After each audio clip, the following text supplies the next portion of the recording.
So now, earlier in the conversation, you alluded to one of the issue about the teaching of critical race theory, and we, cannot but notice that this is an issue that has caused many parents in different communities across the nation to be up in arms at school board meetings.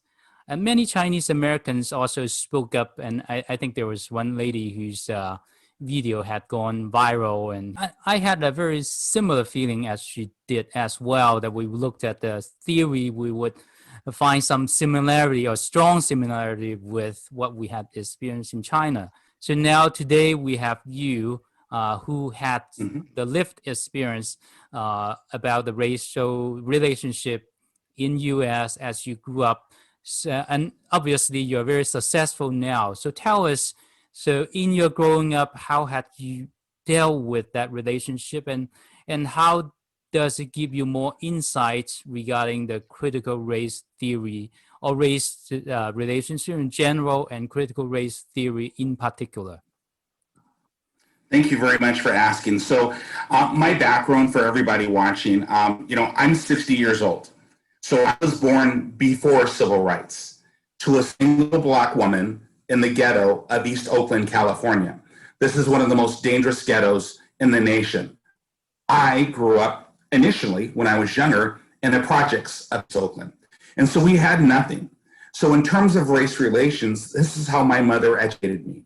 She said, son, here's the Bible, and here's the dictionary. I want a verse every night, and I want a word every night. You're going to get educated, because that is the pathway to escaping poverty. It's education. She said, things are rough right now, but blaming others for where we're at gets you nowhere.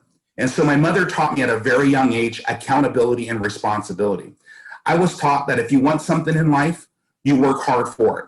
If you want something that someone else has, you work harder for it. That was the balance that I was given. Not blame, and certainly not victim behaviors. And so if you look at critical race theory, if you look at the theories, you do not have to be a Black person to understand critical race theory. From the book, Critical Race Theory, who wrote the book and wrote the theory in collaboration with others, it clearly states the tenets. And a couple of the tenets of critical race theory, and I have them all committed to memory because I have studied this for many years as I've spoken openly about diversity, equity, and inclusion, and topics like critical race theory. Number one is that our society, that the United States is systemically racist. Now, a system is made up of people. A system without people is nothing. And so essentially we're saying that the people who run those systems are racist. That would say that the people in your hospital, the people in our schools, the people in our police departments, they're all racist. That is a blame mentality.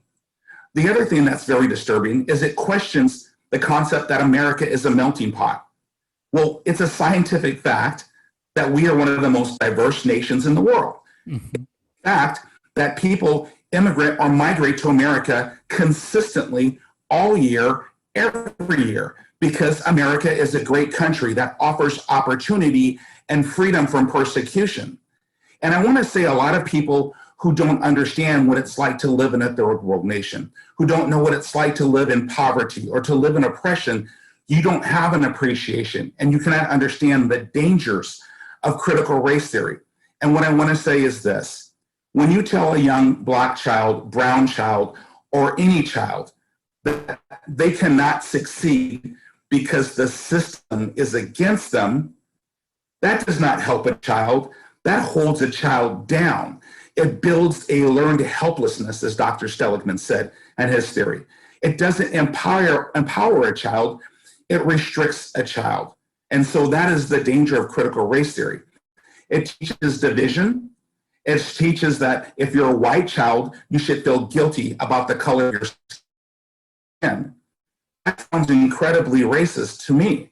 I don't think any child, regardless of race, creed, color, or religion, should feel guilty about their heritage or their beliefs. Critical race theory teaches the opposite. This is why I'm strongly against it. And as someone who has worked from nothing to having success in business, That is from hard work. That is from this great nation we call America that offered me the opportunity. I've traveled the world. I've seen survival, people who barely survive, people who struggle every day in poverty. We have a wonderful country. We have every opportunity, regardless of where you're at. Now, does racism exist? Absolutely. And it's a shame. But what are we doing to attack racism in our school system? That should be the question. Not to say that our system is racist, but if there's any incidents of racism, what are we doing about it?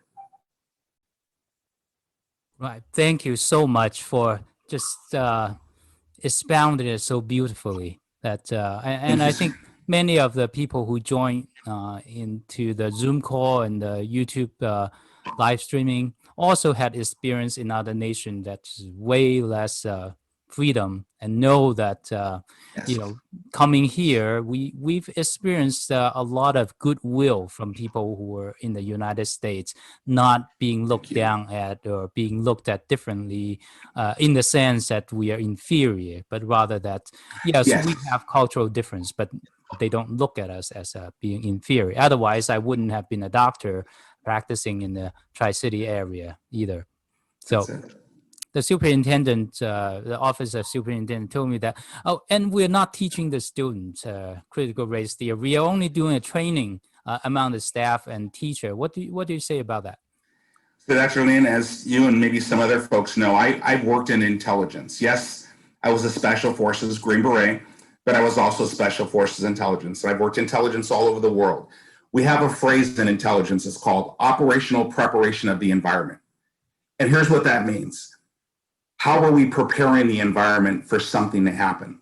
We have to ask ourselves as educated people, right? As folks with common sense, if we are not going to bring critical race theory into our school system, why are we training our teachers and our administrators within our school systems on critical race theory?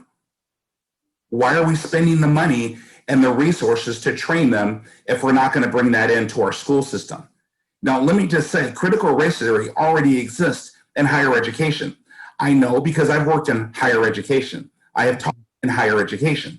And so it is now standardized, institutionalized. The same thing happened there. They brought it in for professors and they brought it in for administrators to orient and to acclimate them to this theory or this initiative. And now it's part of curriculum. So I'm not that trusting. And when you look at some of the other concepts that are being brought in, diversity, equity, and inclusion, and you put the stamp black and brown, that's an exclusion of other races, would it not be? And there's an overlap here. And there's also, I want to say, an underpinning that is supporting all these initiatives. And I believe it is simply to pave the way for critical race theory, to provide social justice, and I will say, with respect, indoctrination of our children. I believe that children are raised by their parents, the values, the beliefs of the parents, the family, not the school district. The school district's job is to educate our children. English, writing, arithmetic, math, history, geography, science. That is their job. Bringing the values and beliefs, that is from parents. We do not outsource that to the school district, and we do not sign a waiver to the school district saying that you can raise our child during the hours of 7 a.m. and 3 p.m. in the afternoon.